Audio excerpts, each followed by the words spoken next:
사도행전 28장 17절로부터 31절까지 우리 교독하도록 하겠습니다. 사흘 뒤에 바울은 그곳 유대인 지도자들을 불러 모았다. 그들이 모였을 때에 바울은 이렇게 말하였다. 동포 여러분, 나는 우리 결례와 조상들이 전하여 준 풍속을 거스르는 일을 한 적이 없습니다. 그런데도 나는 죄수가 되어서 예루살렘에서 로마 사람의 손에 넘겨졌습니다. 로마 사람은 나를 신문하여 보았으나 사형에 처할 만한 아무런 근거가 없으므로 나를 놓아주려고 하였습니다. 그러나 유대 사람이 반대하는 바람에 하는 수 없이 내가 황제에게 상소한 것입니다. 나는 절대로 내 민족을 고발하려는 것은 아니었습니다.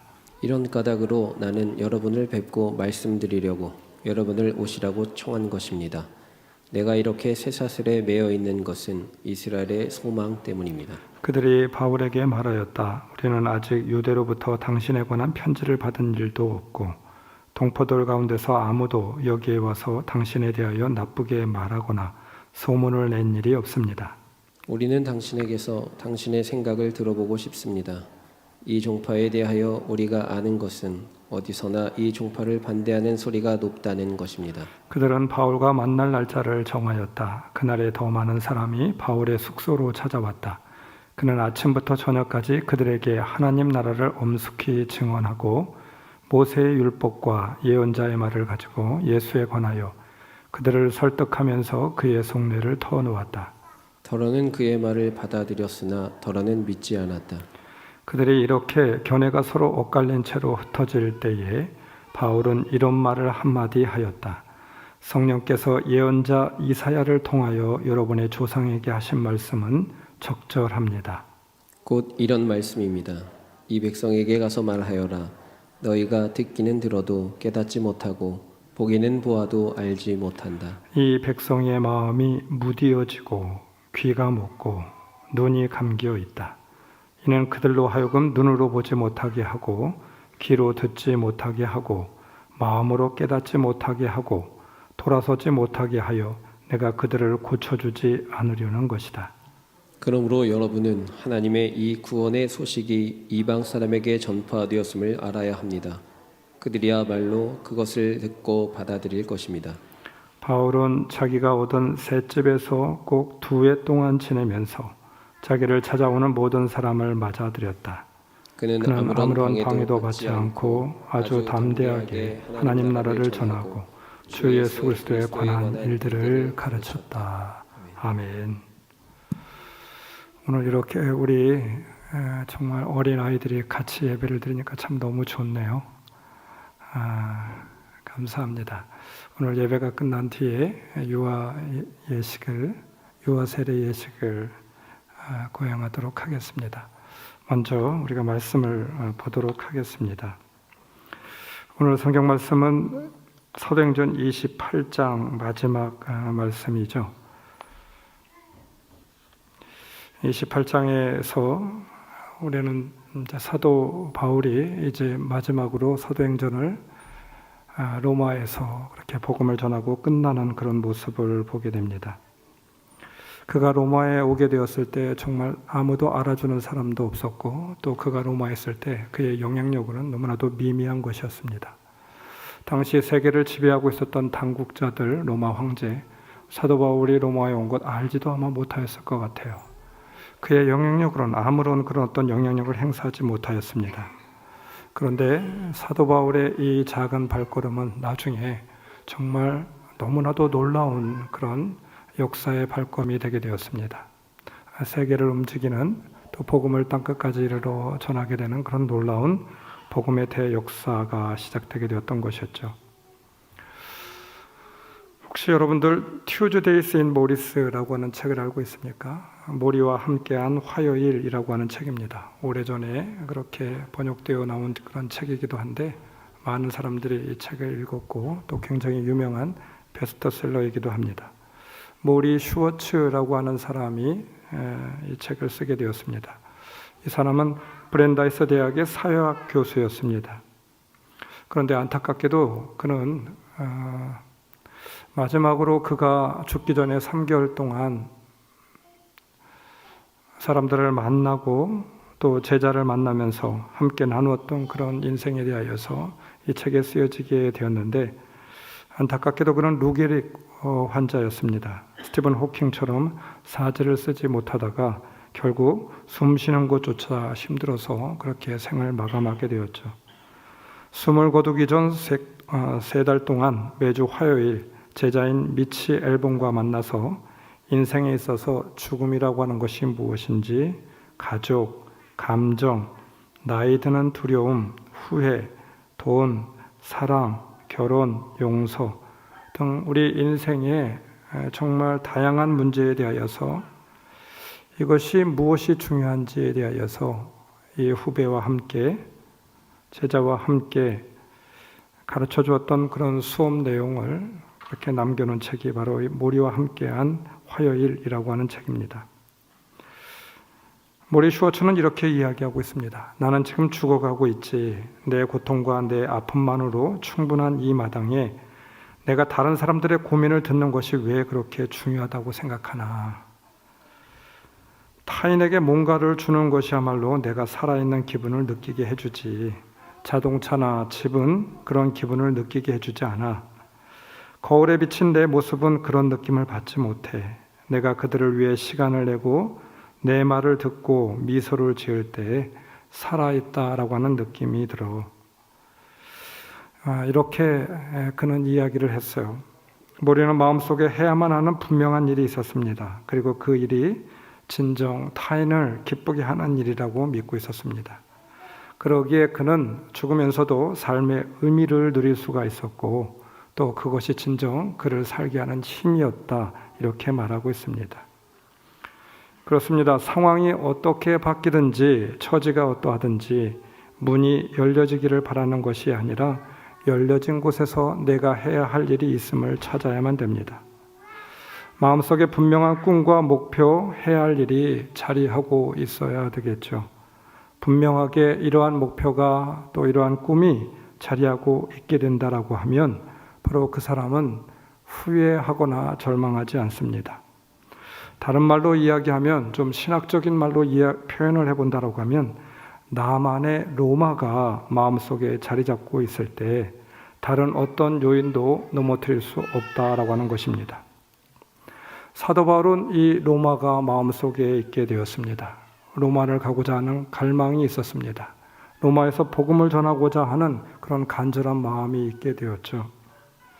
로마를 가는 길까지 얼마나 힘든 일이 많이 있었습니까? 그의 인생 가운데 수없이 많은 그런 어려운 일들이 있었습니다.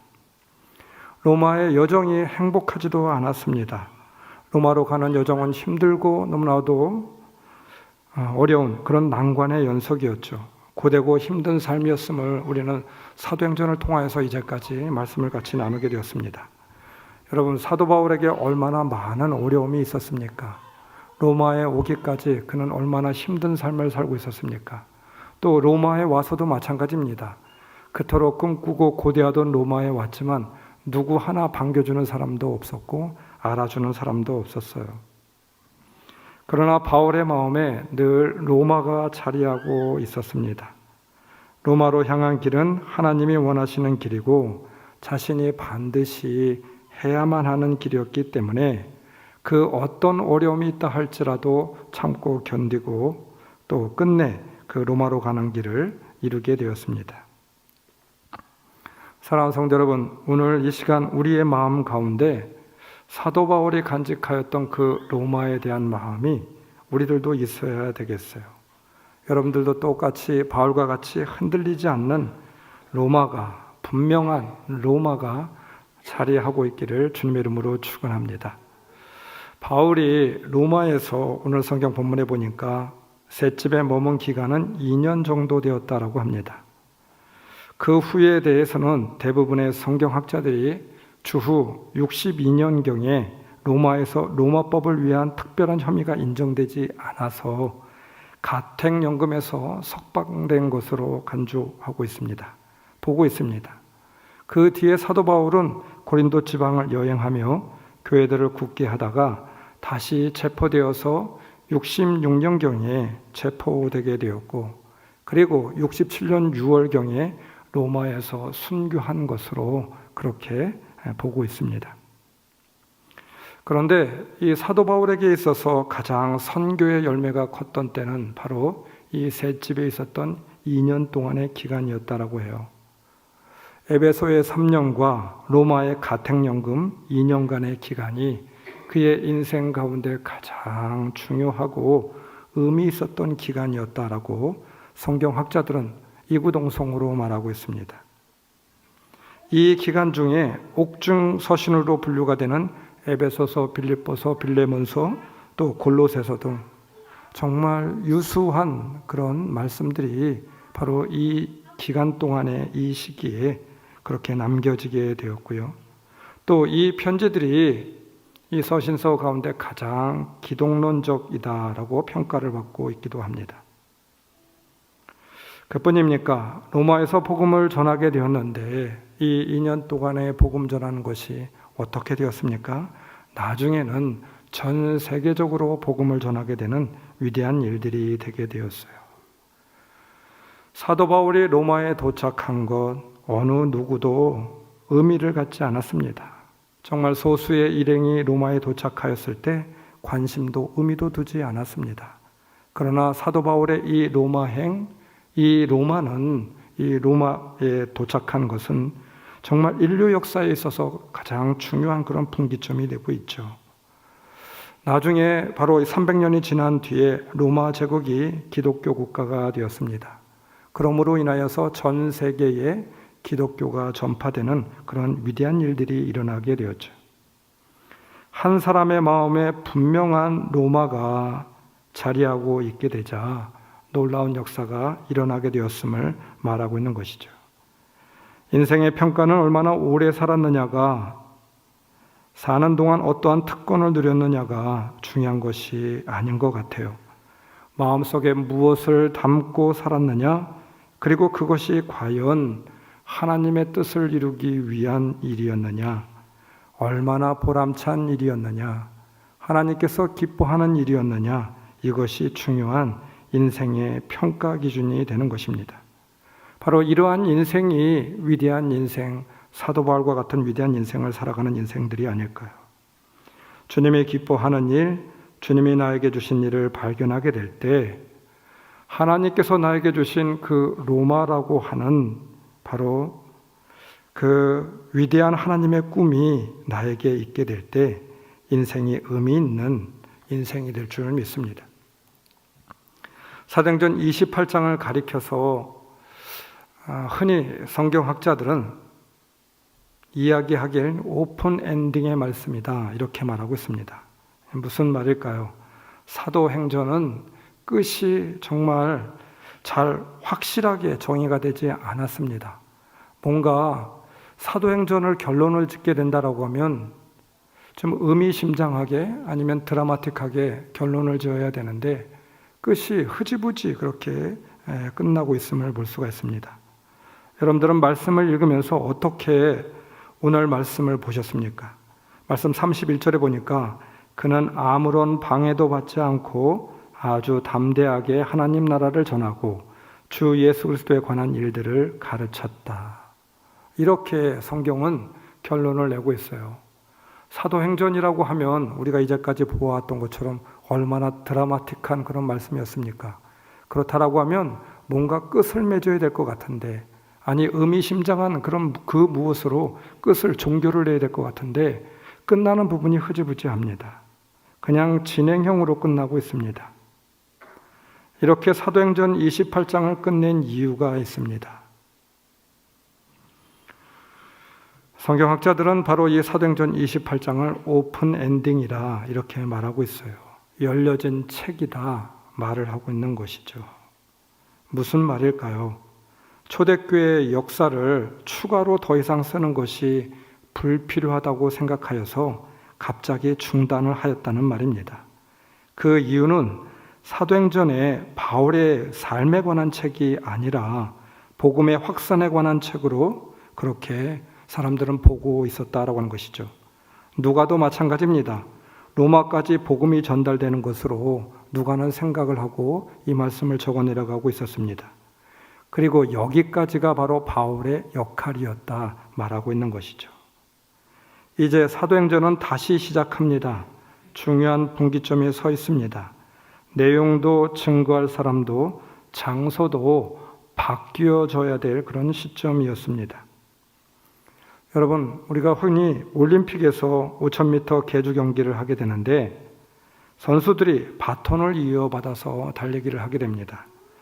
경기 5000m 트랙을 돌아야 끝이 나게 되죠. 그런데 한 사람이 5000m를 다 돌지 않습니다.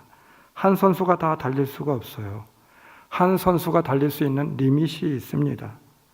5000m를 한 선수가 다 역주를 하지 않아요. 한 선수가 달릴 수 있는 한계를 정해놓고 그 다음에 자기에게 맡겨진 그 분량까지 최선을 다해서 달린 뒤에 그 다음에 다른 구간을 또 다른 선수가 달리게 됩니다. 또 다른 선수가 달리고 또 이어받아서 바톤을 이어받아서 달리고 이렇게 해서 5000m 결승점에 도달하게 되고 그리고 끝을 내게 되는 것이죠. 사도행전의 마지막 구절을 보십시오. 31절. 그는 아무런 방해도 받지 않고 아주 담대하게 하나님 나라를 전하고 주 예수에 관한 일들을 가르쳤다. Preaching the kingdom of God and teaching 이라고 하는 말로 그렇게 말씀을 끝내고 있습니다. Preaching and teaching 이라고 하는 말로 끝을 내고 있어요. 하나님 나라를 전하고 가르치는 것으로 이렇게 진행 중임을 암시하고 있습니다. 계주 경기가 5000m까지 될 때까지 계속 진행되듯이 바울은 이 땅에 없지만 주님이 오실 때까지 복음의 사역은 중단 없이 진행될 것이다 라고 하는 의미입니다. 유진 피터슨의 메시지 신학에서 보면 마지막 31절 구절을 이렇게 적고 있습니다. 그의 진문은 항상 열려 있었다. 그의 진문은 항상 열려 있었다. 이것이 바로 사도행전 28장의 마지막 구절입니다. 또 다른 바울을 통하여 하나님의 복음의 역사가 진행되겠다 이 말이겠죠. 복음의 역사, 성령의 역사는 중단된 것이 아니라 계속 열려져 있다 이 말입니다. 바로 성령에 감동된 또 다른 바울들에 의하여서 그 복음이 계속 진행되고 열려져 나갈 것이다. 이 말을 암시하고 있는 내용입니다. 여러분 그렇지 않습니까? 사도행전은 초대교회 영웅들과 순교자들이 나타낸 그런 기적들과 간증들을 보여주고 있는 것이 아닙니다.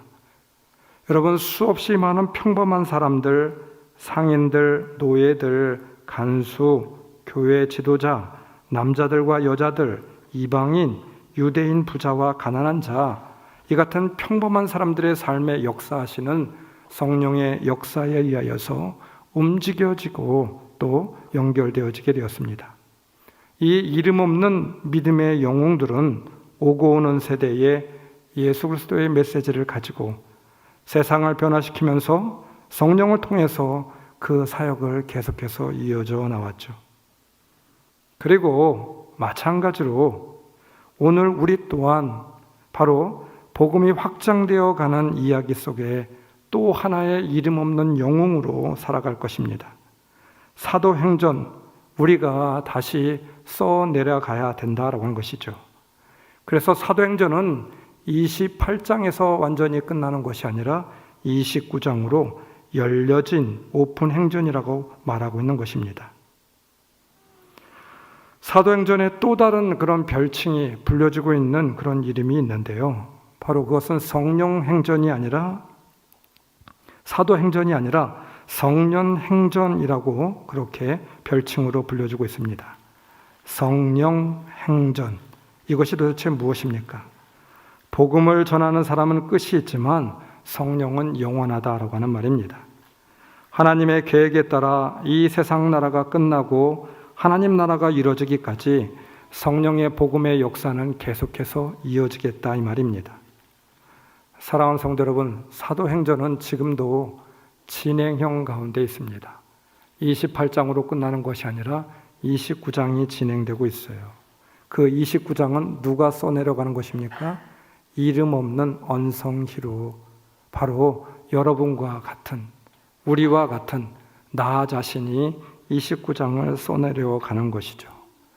성령을 통하여서 나에게 하나님께서 임하여 주셔서 내 인생을 통하여서, 내 삶을 통하여서, 내가 속해 있는 공동체를 통하여서 오늘 이 시간에도 하나님께서는 바로 사도행전 29장을 써 내려가고 있다고 믿습니다.